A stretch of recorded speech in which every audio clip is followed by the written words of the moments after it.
Sekjen PD Perjuangan Hasto Kristianto angkat bicara mengenai status kader Presiden Jokowi usai Gibran resmi diusung jadi cawapres Prabowo Subianto. Di sela kegiatannya mendampingi Ketua Umum PD Perjuangan Megawati Soekarno Putri, Hasto menjawab pertanyaan publik mengenai posisi keanggotaan Jokowi yang anak sulungnya Gibran Rakabuming Raka maju di Pilpres sebagai cawapres nomor urut 2. Hasto tidak langsung menjelaskan status kader Jokowi, namun menjawab diplomatis dengan menyebut posisi Jokowi sebagai Presiden Republik Indonesia. Ya, status Pak Jokowi sebagai Presiden Republik Indonesia. Ya, kepemimpinan Pak Ganjar Mahfud MD ke depan justru mengambil saripati dari keberhasilan Pak Jokowi, tetapi bergerak lebih cepat dengan spirit penegakan hukum yang lebih kuat. Soal status Presiden Joko Widodo di PD Perjuangan yang jadi tanda tanya, Gibran Rakabuming Raka yang telah berstatus cawapres nomor urut 2 minta agar hal itu ditanyakan ke partai. Gibran mengaku tak pernah membahas status keanggotaan Jokowi di PDIP setelah ia maju Pilpres bersama Prabowo Subianto. Ya bisa ditanyakan ke partai saja, jangan ke saya dong. Ya maksudnya kalau dari pembicaraan apakah mungkin sudah pernah bicara soal ini? Kan Mas Gibran dan Mas Bobi sendiri sudah istilahnya sudah tidak di kader lagi. Pak Jokowi seperti apa? Kurang tahu saya. Pun, makasih. Dalam 2 kesempatan terpisah 2 hari terakhir, Ketua DPP PDIP Puan Maharani bicara soal status kader Jokowi. Puan memberi penjelasan di tengah isu renggangnya hubungan Jokowi dengan partainya. Kata Puan hari Senin, Jokowi hingga hari ini masih kader PDIP. Sementara sehari kemudian, Puan bilang telah bertemu Presiden dalam kapasitas sebagai Ketua DPR. Pertemuan Puan dan Jokowi merupakan yang pertama kali sejak Gibran Rakabuming Raka resmi jadi cawapres Prabowo Subianto. Ada kemungkinan untuk membahas soal posisi Pak Jokowi di PDIP nggak sebenarnya? Bisa saja itu dibicarakan. Saya nggak tahu biasanya Pak Jokowi merupakan Presiden Republik Indonesia dari PDI Perjuangan yang kemarin kami usung dan kami dukung. Jadi posisi sampai hari ini masih seperti itu. Ya, pertemuan saya kemarin dengan Presiden Jokowi adalah sebagai Ketua DPR dengan Presiden Republik Indonesia. Karena saya sebagai Ketua MIKTA, kalaupun nanti kemudian ada sesi yang bukan merupakan Ketua DPR dan Presiden, maksudnya sesi bukan resmi, ya tentu saja kami akan selalu melakukan itu. Buat saya silaturahmi dengan semua pihak itu akan menjadi sangat penting, apalagi di dalam menjelang pesta demokrasi atau pemilu yang akan datang.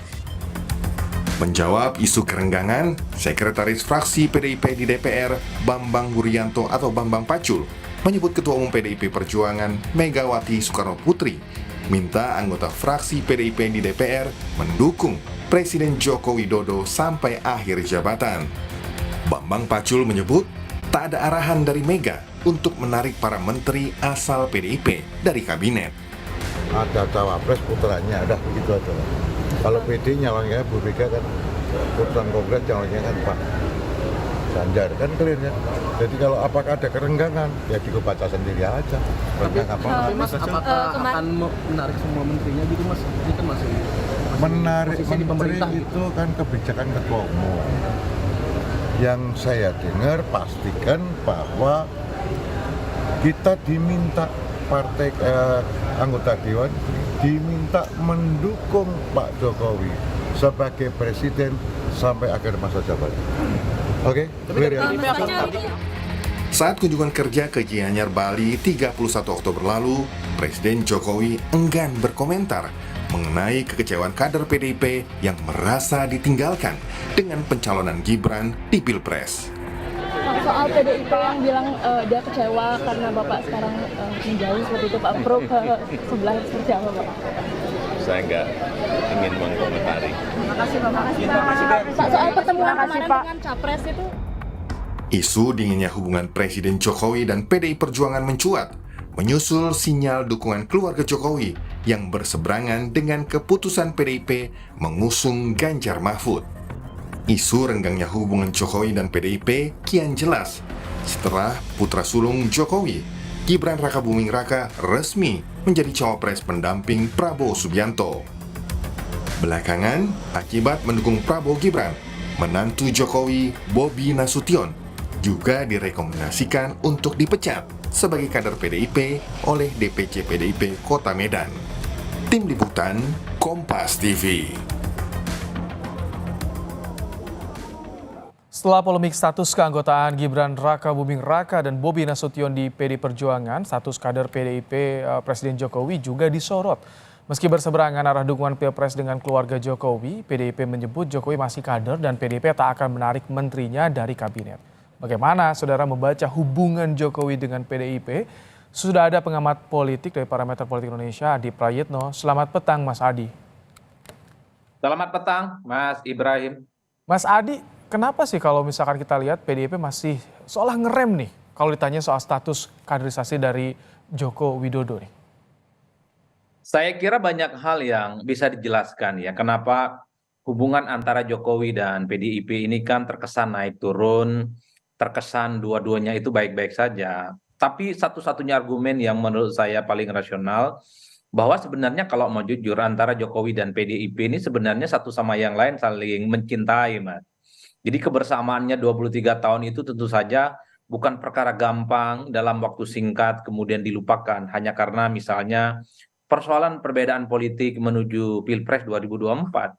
Meski kita tahu bahwa PDIP sudah memutuskan Ganjar untuk maju Pilpres dan Jokowi pastinya memberikan dukungan politiknya kepada Gibran, tapi kebersamaan ini memang agak sulit untuk dilupakan begitu saja hanya karena misalnya beda sikap antara PDIP dan Pak Jokowi. Yang kedua, tentu saja ini juga bagian dari upaya strategi komunikasi politik ke publik ya, terutama dari teman-teman PDIP, karena apapun judulnya, sejumlah ornamen dan pemilih dari PDIP itu adalah terafiliasi sebagai pendukungnya Pak Jokowi. Ini yang sepertinya sedang dijaga betul, jangan sampai hubungan dengan Jokowi yang relatif saat ini tidak baik-baik saja, justru dalam banyak hal itu akan merugikan PDIP, terutama mereka yang selama ini tidak memiliki partai, selama ini yang terafiliasi dengan Jokowi, tapi tetap menjadikan PDIP sebagai pilihan politiknya di 2024. Oh, Mas Adi, jadi kalau misalkan PDIP gamblang nih, misalkan dramatis menarik diri mendukung Jokowi, itu langsung berpengaruh pada elektoral PDIP? Ya saya kira memang Mas harus kita akui salah satu variabel kenapa publik atau orang yang memilih PDIP itu karena faktor Jokowi. Yang tentu dia khawatirkan itu adalah pemilih-pemilih Jokowi yang tidak punya partai, tidak terafiliasi dengan PDIP misalnya, itu khawatir kalau resistensi dan sikap politik PDIP ke Jokowi itu keras, mereka itu meninggalkan PDIP. Kan ini yang sebenarnya sedang ingin ditahan betul ya. Bagian dari strategi komunikasi politik karena dalam hitungan hari tentu saja kita sedang akan memasuki masa kampanye dan tanggal 14 Februari kurang lebih sekitar 3 bulan lagi akan memasuki masa pemilu yaitu Pilpres dan Pileg yang dilaksanakan secara bersama. Oh, oke. Ini yang saya kira memang membaca hubungan Jokowi dan PDIP memang agak rumit. Kalau misalkan tadi soal kebersamaan yang ingin dijaga, bagaimana Anda melihat soal perbedaan kalau di DPP Puan Maharani soal mengerem, tidak ada perintah kritik Jokowi, tapi di calonnya yang diusung Ganjar mengkritik soal penegakan hukum. Bagaimana Anda melihat ada perbedaan pandangan terhadap pemerintahan Jokowi? Ya inilah yang saya sebut memang agak rumit sebenarnya menjelaskan bagaimana hubungan antara Jokowi dan PDIP. Pada level PDIP sebenarnya menurut saya memang hati dan pikirannya agak sedikit terbelah. Satu sisi tentu tidak nyaman dan tidak happy dengan manuver Jokowi yang memang kelihatan merestui Gibran untuk maju di 2024 berhadap-hadapan dengan jagoan mereka yaitu Ganjar ya. Tapi pada saat yang bersamaan tentu saja PDIP ini tentu tidak mau kehilangan pemilih-pemilih Jokowi ya yang saya kira relatif juga kuat gitu ya sebagai bagian dari pemilih PDIP di 2 kali Pilpres 2014 dan 2019. Ini yang saya sebut sebagai upaya untuk menarik Jokowi masih tetap menjadi bagian dari PDIP supaya pemilih Jokowi pun juga tetap menjadi bagian dari PDIP. Minimal mereka tidak pindah ke lain hati dan minimal mereka terus menjadikan PDIP sebagai pilihan politiknya nanti di Pileg 2024 yang akan datang. Sekarang pertanyaan dibalik, bagaimana dengan dari sisi pihak Jokowi? Karena sama juga mengerem, tanyakan ke partai, tidak gamblang saya mundur, dari PDIP tidak gamblang. Kalau itu persis Mas, karena bagi saya ini kan menjelang pemilu di 2024, semua dan situasi politik itu serba sensitif. Kalau misalnya PDIP itu agresif, tentu khawatir PDIP lah yang akan mendapatkan feedback yang buruk. Karena PDIP misalnya dinilai menggunakan tangan besi, PDIP dinilai tidak memberikan ruang yang cukup luar biasa kepada Jokowi untuk menentukan pilihan politiknya. Khawatir justru yang mendapatkan efek kurang baik adalah teman-teman PDIP. Makanya sikap PDIP itu tegak lurus, tetap menjadikan Jokowi sebagai presiden yang dipilih dan mereka akan terus mendukung hingga di 2024. Begitupun dengan Jokowi. Kalau mau jujur sebenarnya kan iman dan pilihan politiknya berbeda dengan PDIP, tapi kan tidak buru-buru meninggalkan PDIP ataupun keluar dari PDIP. Ini khawatir ada asumsi, ada keyakinan yang muncul di kalangan masyarakat PDIP ditinggalkan oleh Jokowi dan efek negatifnya kepada Jokowi dan terutama terkait dengan pencapresan dari Mas Gibran misalnya, termasuk soal bagaimana Mas Kaisang sedang membangun partai politiknya di PSI. Ini kan soal bagaimana dalam tanda kutip ya, takut ada kesan mendolimi. Ini yang sebenarnya cukup dikhawatirkan betul, baik dari level PDIP ataupun pada level Pak Jokowi. Makanya saling diam, saling dingin, dan terkesan keduanya mencoba untuk merajut kembali hubungan politiknya supaya tetap hangat dan tetap mesra.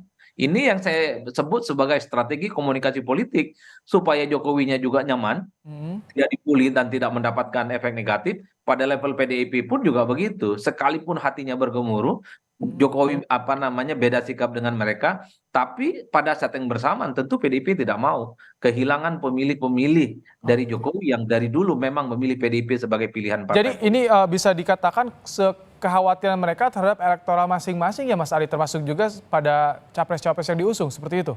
Saya kira itu tidak bisa dibantah karena kalau misalnya Jokowi itu terkesan keluar dari PDIP, kan pasti ada feedback yang kurang baik.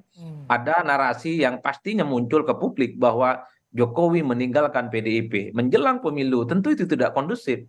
Dan pada saat yang bersamaan, kalau kemudian PDIP itu secara agresif mengeluarkan Jokowi dari PDIP, tentu efek negatifnya juga akan muncul kepada PDIP. Seakan-akan PDIP ini tidak demokratis dan tidak memberikan ruang expose yang cukup luar biasa kepada kader terbaik mereka, namanya Pak Jokowi. Ini yang saya sebut khawatir ada playing victim dalam tanda kutip yang akan muncul kepada publik soal siapa yang didolimi. Kalau gitu manuvernya gimana sih dari capres-capres yang diusung ini kalau misalkan tadi dua sosoknya masih menjaga hubungannya nih Mas Adi, ini kan capres bersaing juga.